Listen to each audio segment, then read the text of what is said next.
how did your beginning make you into that person? Like you are from Atlanta, Hmm. and what neighborhood did you grow up in? Um, Initially outside of Atlanta in Decatur. And then I moved into the city, worked in the city, lived in the city, went to church in the city. I got a lot of my Jali upbringing now in the church.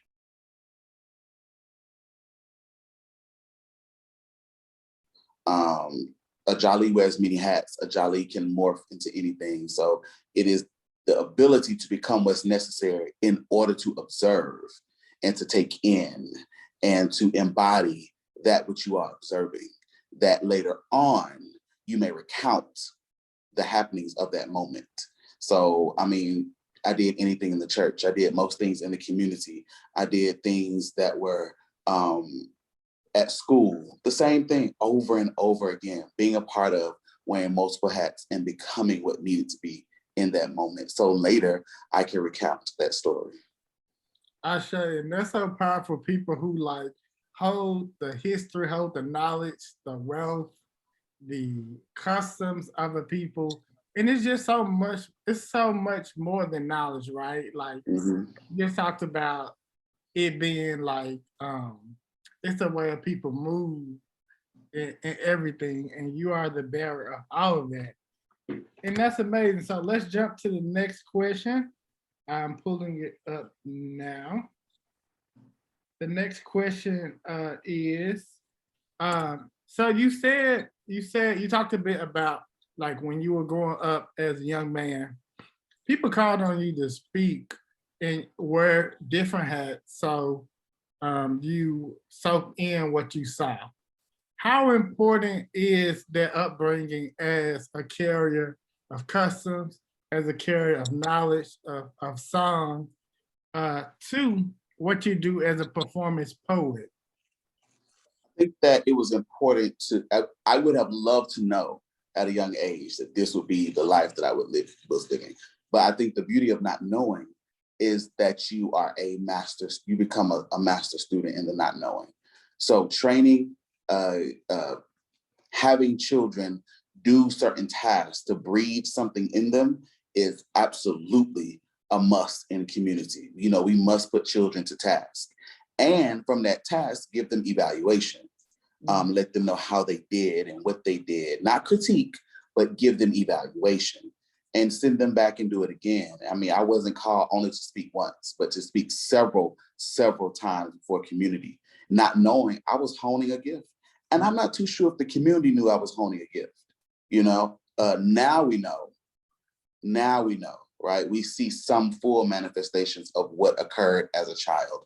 Uh, but I think that with the consciousness of doing these things, now we can create new community for children. Now we can do it a different type of way. We talk about training them up in the way they should go. And when they are old, they won't depart. When we tell a child, we believe your gift to be A, B, C, and D, not just talented as such or not just skilled as such, but what you came here to do, right? And putting them on that path, it gives them a whole new trajectory on life. So now that we know, we can now go and do. Mm-hmm. That's so deep and dope to me. Like there's a way that when you speak, it's like I've seen you in the community. Like people stop to listen. People Mm-hmm. take notice of what you're saying. And the reason why I think is because you are careful at the words you say. Have you Which is a very serious practice. It is. It's a Have very you ever serious seen practice. people who don't have the inclination? People Mm-hmm. stop listening to them, you know? But it's like when you speak, it's like you can see it in your face, in your eyes, that you are intentional about these things because you know the power of your words. And that's so central to what a griot or a Jali does as well.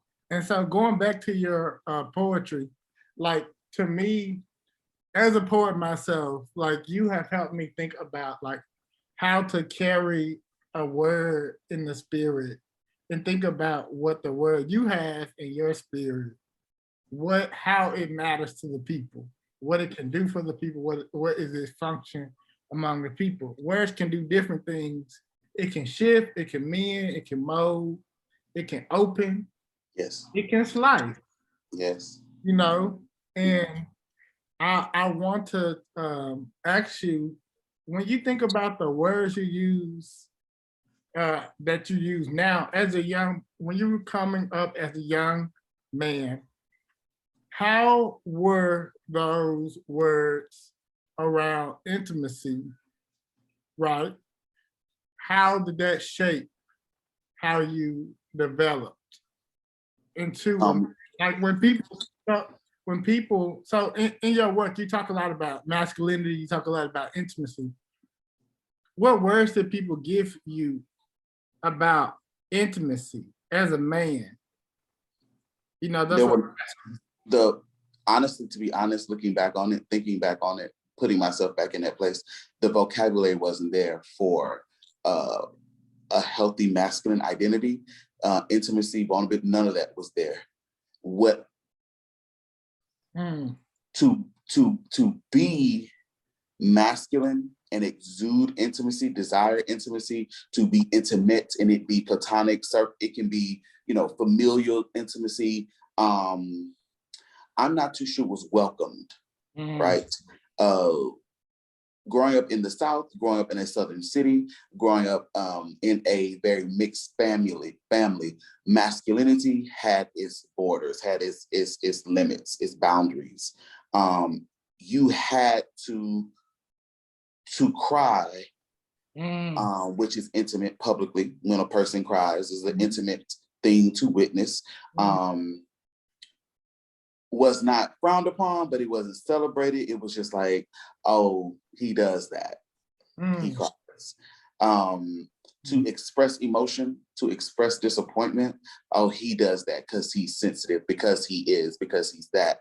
So the vocabulary, the words intimacy and vulnerability, and the identity of what it means, the whole identity of masculinity and what it means to create your own, I didn't do that until I was well into my 20s. mm, So going without that language, going without those examples, going without those signs, right? Those cues for what I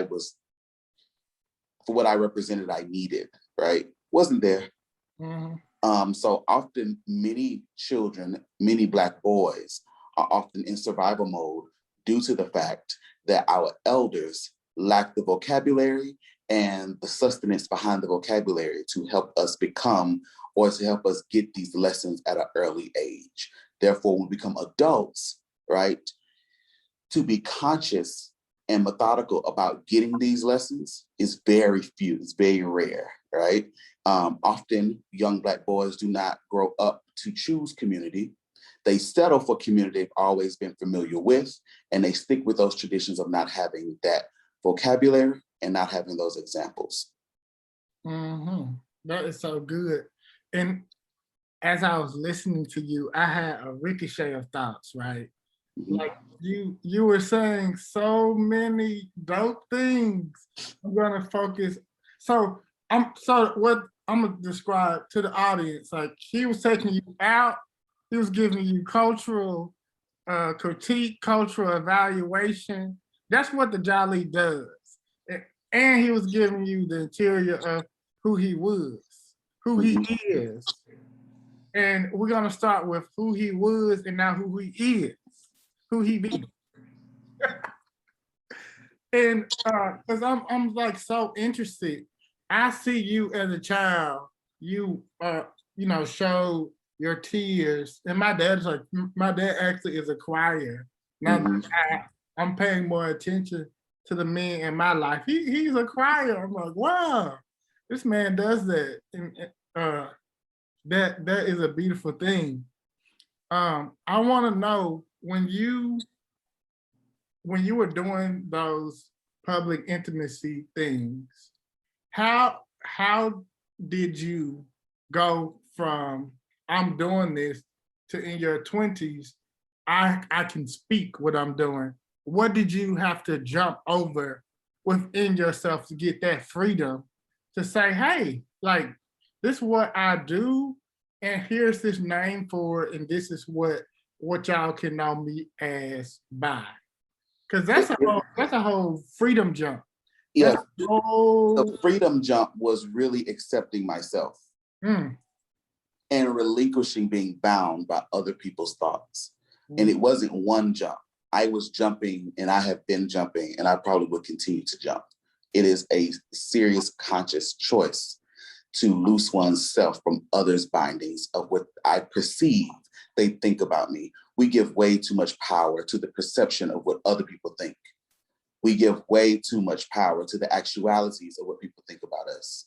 If you accept yourself and you accept yourself daily, that's the freedom you'd want to keep jumping into daily. No one gives you permission to jump into your self-acceptance. No one gives you permission to loose those bindings, those fetters, right?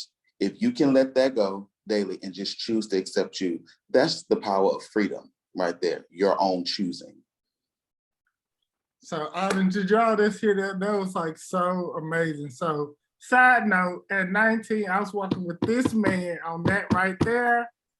And that is constantly freeing me and giving me breath into my body, into my life, like releasing the preoccupation we have for what other people think about us. Woof, that's a whole video in of itself. But we're gonna transition. I say.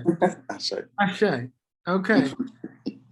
So the next question is, do you have this wonderful poem around you somewhere? And if not, we can do something else. But there's this wonderful poem that you read on a stage recently at this poetry festival.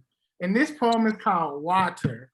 People, if you know Black spoken word poetry, if you know performance poetry, you have to hear Water. And what we're asking for right now from the great Jali Ajani is, can he read Water for us? Can he read Water for us in this moment? Because it's about and masculinity and Blackness and all of that and community, and saying that it's okay to need people, you know, which is such a beautiful pronouncement, you know, to make. Are you able to read Water for us, or should we wait next time? I don't have water in front of me. You didn't tell me you wanted water. You didn't tell me you wanted that one. I have a poem in front of me, but I don't have water in front of me. We can read and hear whatever you would like to read, sir. I'm sure it is beautiful, and we will get all the things that's on time as they come. Okay. Yes, sir. This piece that I have is called Rising. Right. It's a poem dedicated to Atlanta and its citizens. Okay, come on for this public poem. I am rising, evoking our revolution from yesterday, invoking our evolution of today, provoking our contributions for tomorrow. You are rising. You, the fire that fuels the thriving of light shining, bringing the world to its home. You, the water from which all sail on to their bettering. You, the air from which flight is sustained and dreams soar. You, the earth from seeds that are planted and success grows. We are rising. We, the city that is host to a historical beauty, birthing cultural aesthetic that every generation embraces as love. We, the city that is a round table to the spiritual equanimity.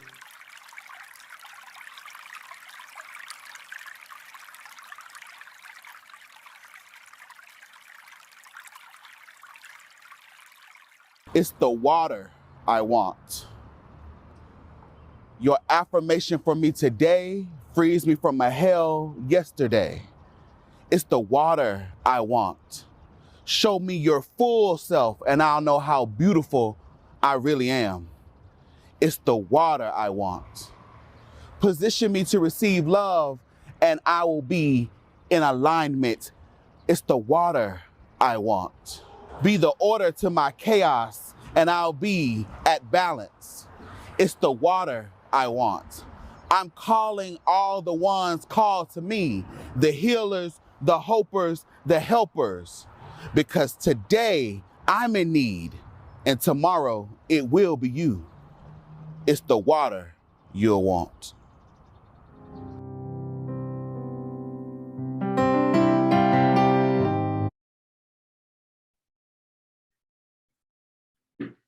Welcome to Freedom Friday, everybody. We have an amazing guest today, the amazing Jali Ajani Marquise, and I'm so happy to be here. You know, it is your host, the Freedom Doctor, Roman Johnson, and let's jump right in and talk to the great Jali. First of all, I would love to know, where are you from, Jali Ajani, and how did your background prepare you to be a Jali?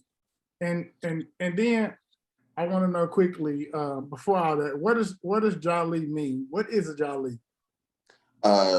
Jali is a person who's excited about learning a people, being a bearer of their story and their testimony, and can eloquently, joyfully exhort that. It's a tradition coming out of West Africa, but it's in so many forms. Of course, it's carried over the seas and throughout the seasons of our life. The modern Jali is a rapper, a poet, an artist, a spoken word master, word technician. It comes in many, many forms. Yes. I love it. And you are a master word technician, a I'm poet, trying my best. performer, a host, a friend, a brother, and an amazing polished speaker. Like, your voice is so mellifluous. Oh, thank you. I just love it. It's getting me in my shundo right now. Oh, goodness gracious. Yeah. So a Jolly is all of these things. Of life. We, the city where hearth and home are a people's pride. We, this amalgamation of culture, education, and enterprise, where we keep our hearts. Ashe. Okay. So going back to the relationship between you being a poet and vulnerability,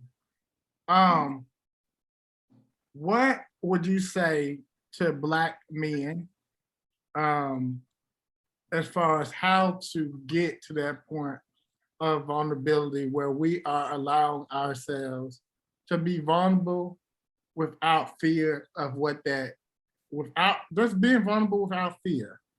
Mm-hmm. We have to first recognize that Black men are conditioned by traditions not to be vulnerable, but to be impenetrable, to be emotionally impenetrable, right? Almost to the point of just being a self-indulgent repository of their own stuff. They never get to share their hearts. And when they do share their hearts, it's at a great risk.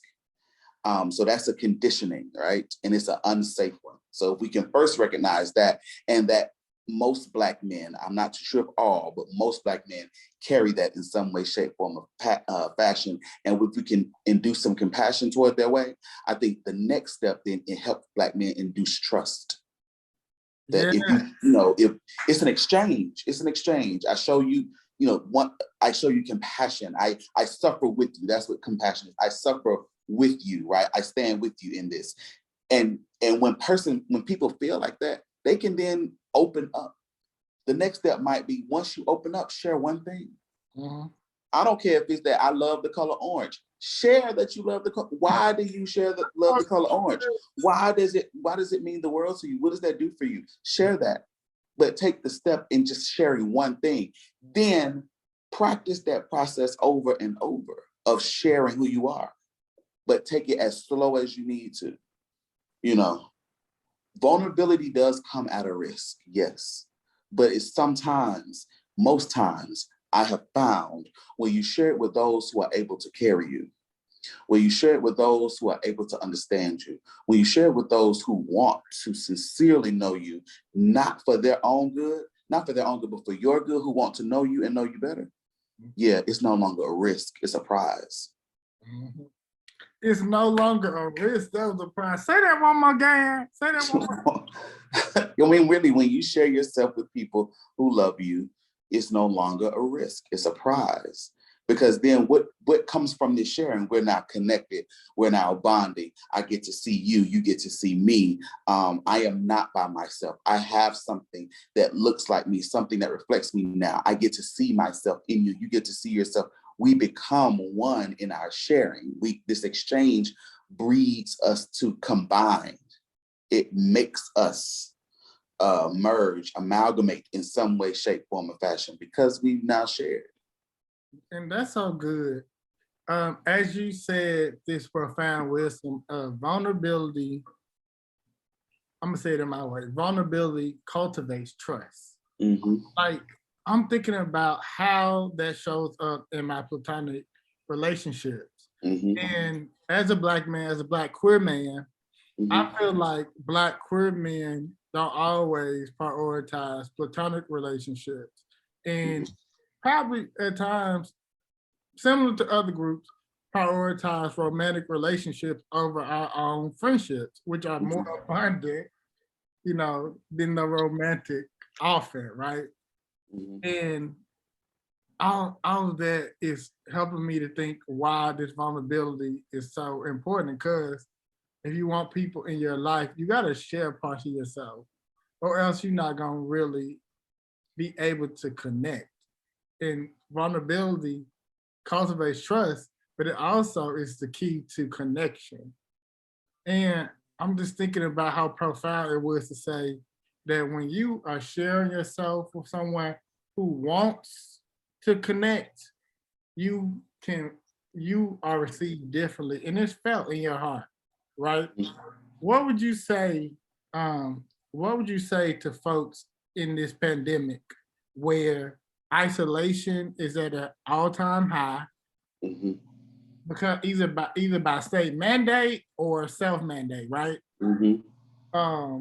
How can we share ourselves in a way that builds trust? What? You can still, I think that the beauty of this, there is beauty found in this pandemic. Let me first say that. Two, if you have decided to self-isolate in your home behind closed doors, and you still have to connect with people virtually and online and over the phone, there's a freedom and a power that you own where you have the safety and your own comfort of your own home to show up authentically as yourself. You have that. You don't have to perform for anybody. You don't have to put on airs for anybody. You don't have to cultivate a life of quote unquote discretion. You don't have to do any of that. You are safe in your own place. So why not, when you get on FaceTime, Zoom, Facebook, Instagram Live, and the Zoom meetings and the Google chat, you get up, just show up as yourself. Mm-hmm. Full and unabridged. Show up as yourself. There is no cost. I promise you, there is no cost. There's no skin off your back. You lose nothing when you show up as yourself. If you do lose anything, you'll lose the people who are not supposed to be in your life when you show up as yourself. You'll lose the ego. You will lose the people who are holding on to you for some other nostalgic, unhealthy reason. When you show up fully as yourself, you will then see people for who they are, but you will ultimately see yourself for the beautiful person that you've always been. Mm-hmm. When you show up as that full, unadulterated self, you are majestic just as you are. And you need to see that, and you need to be that, and understand everybody's not going to want to walk in your majesty, and they can't because it's yours. But people can adore it. They can respect it. They can honor it. So just take the whole risk of showing up as your divine self, and it'll be all right. Trust me, it will be all right. Can't nobody do nothing to you. Nobody can cause you harm. Nobody can cause you harm. You are, and you have to tell yourself the truth. You are safe. You are. You're surviving a pandemic. You're safe. Mm-hmm. That's good. That's good. And it is so true that I think the pandemic and folks who have decided to self-isolate, have more of opportunity to tap into vulnerability because now the space that they're in is controlled. Yes. But what about those of us who are out in the streets and forming new relationships, um, either because we're in new environments, new communities? What are would you say? Would you offer those same intimacy tools of vulnerability, speaking what you like, and also offering yourself freely as tools to meet folks in this pandemic as well? Yeah, we have to change our thought process from this romanticized version of intimacy, this show me type of intimacy. Intimacy is the ability to share that which is sacred to me. And you know what is sacred? My space, my time, my energy, the fact that I got up and came to work, the fact that I'm working with you. This is intimate time right here. Mm-hmm. This is sacred. If 2020 has taught us anything, is that every minute, every moment, with every life, every breath, it is sacred, it is divine, it is precious, and ought to be respected, right? So when you are at work with your coworkers, trust me, you are in intimate space, right? And Yeah. it should be respected. When you you ride in public transit, you are in intimate space. You in an Uber, you in a Lyft, you in public transit. You decide you go into the grocery store, you in public, you are in public intimate space. Mm. That That's and so. into sharing. We are in this, we are doing something here, we are creating something here, right? And it can be platonic, absolutely. We have to cultivate standards that we carry across the board: platonic, familiar, work, intimate, sexual, erotic, exotic, aquatic, whatever you want to do. It's all the same standard has to be across the board. It might be different manifestations, but it has to be the same standard, right, across the board in relationships, especially surviving and thriving in this pandemic. Yo, that was so good when you said intimacy is not performative. Like true intimacy is not performative.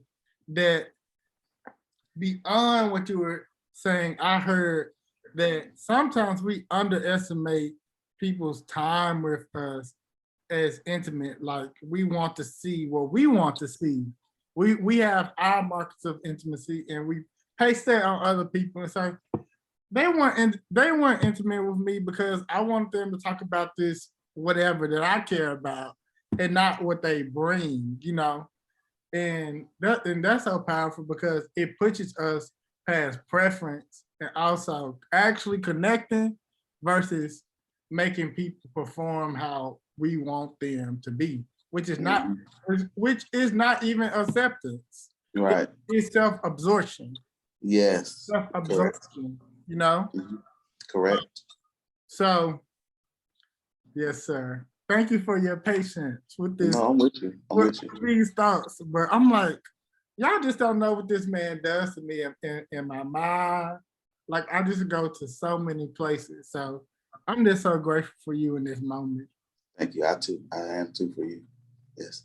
Ashe. And so, this last question is kind of coming back to the history of our people. Since you are the carrier of our people's history as a Jali, so with this thing about intimacy and sometimes how we, and I think this is a human condition, and not necessarily an African or a Black condition, but what is this thing of looking to make people what we want to be, equating that with intimacy come from? Like, where do we get this thing of like, I need you to be this thing for me, whatever it is?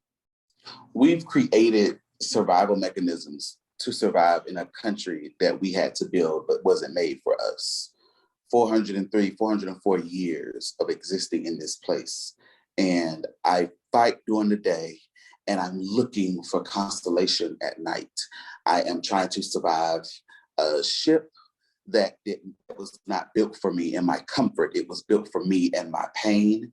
I was trying to survive a Catalan castle where I was treated less than honorable, right? So to touch the flesh of someone else who I think wants me too is survival, right? I get sold off because I've now been seen as worth less, right? When I get to where I'm going, can somebody please hold me? Because I'm in a foreign place with a foreign shackle around my neck. And now I must pick this thing that doesn't honor even my fingers. I must cultivate a land that I was never born into, right? So at night, can somebody please kiss me? I have to now get free. I have to run towards some other place in order to keep breathing. Can somebody please hold my hand? And now I have to live and make room for myself and these babies I birthed because I was trying to just get free one night, but now I've married somebody and now I have children. Now I got to teach all of us how to survive in this place that does not want me for my wellness. They just want me for their labor. I have to keep doing this. Intimacy is a sacred surviving tool for the African American, or should I say Americans that are of African descent. That's good. Right? That's good. So I'm now using this thing that was sacred, that created life, that's supposed to bond us as community. It's supposed to make this person my sister, make this person my brother, honor my mother. This intimacy now has got to change, right? Because now it has to do the basic thing of keeping me centered in a place that is filled with dis-ease, that is not centered, that causes for consistently for 403 years, 404 years. How must it go on?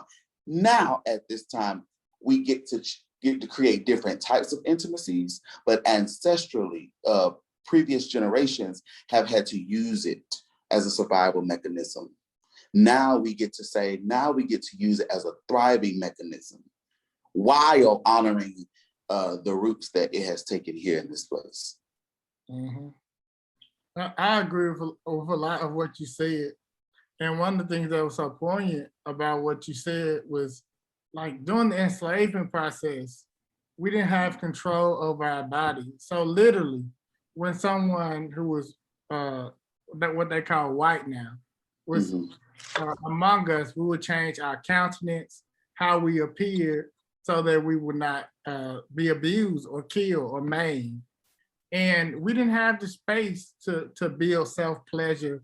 We didn't have the space to carve out the contours of the soul that would have made like true connection like possible in a lot of spaces. But we did build anyway. We healed where we could, we nurtured where we could, we connected where we could. And in the same breath, some of those things that we didn't get as a people, as enslaved people, carry over with us in our relationships with each other. So that when we didn't have those connections without that brutality, there was some things that we often did not get to carve out as a group. In our families, in our communities, those things got undervalued in what we could show, right? Because we were in this place for so long where the showing was the doing. If you could show you were a productive enslaved person, then you got value more, instead of like, who was this person to themselves and their people, I'm just thinking about that thought. I don't know if it's tangential or not, but what you said made me think about that. Mm-hmm. So as the last question, I really want to ask you, as a Jali, what would you say to our people? What would you say to Black people? What do we need to think about in these next coming months, if not years, as the pandemic is changing the relationships between people as a collective? How might we get our intimacy? We need to discuss a plan of healing xenophobia, of traumatic xenophobia that has come, especially for Black people.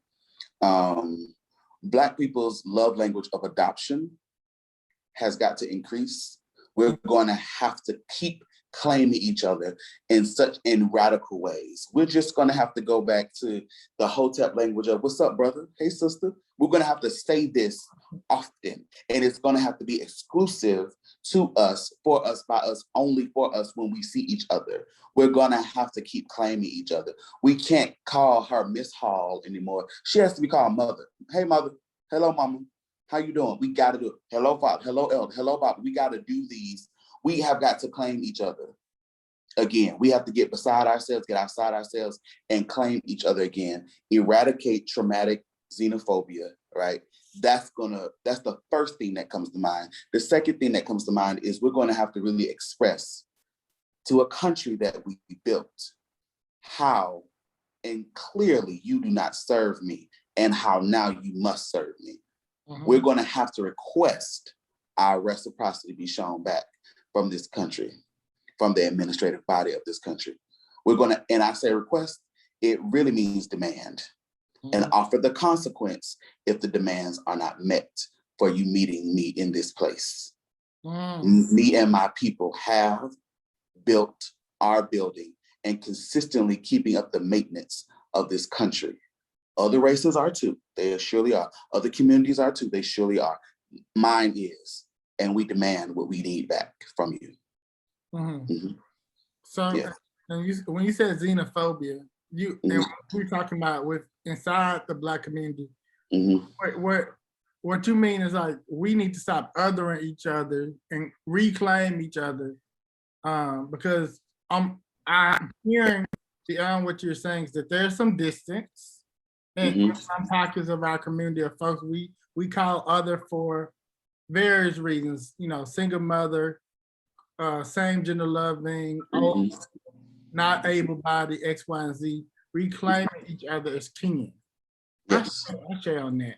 Yes. And for this country, we're saying, we're old.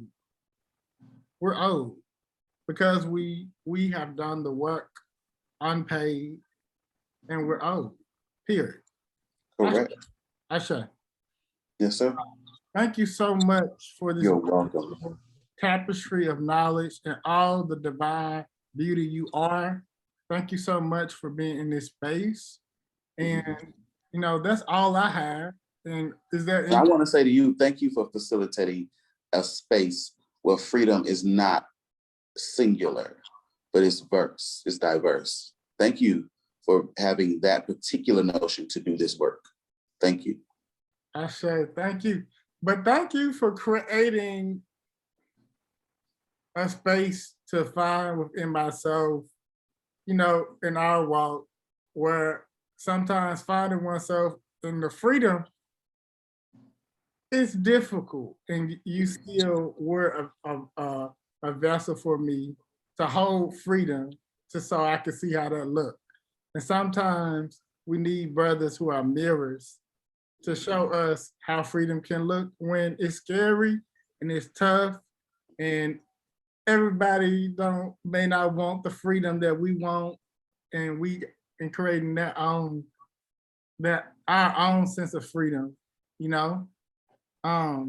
Thank you for teaching me that creating your own freedom, what that means to you, what that will be to you, is key. And you can't have nobody else's freedom. You can't have to have your own. Yes, sir. I show it, and I love you. I love you. Brother, my cousin, my uncle, you my everything. Okay. Yes, sir. And with that, this is Freedom Friday, everybody. And this is your Freedom Dr. Roman Johnson. And I am saying, let's get free, y'all. Let's get intimate. Let's reclaim each other. Let's stop othering people, and create the connection we have been yearning to have. And with that, I'm saying peace. Our Jali Ajani is saying peace, and we out.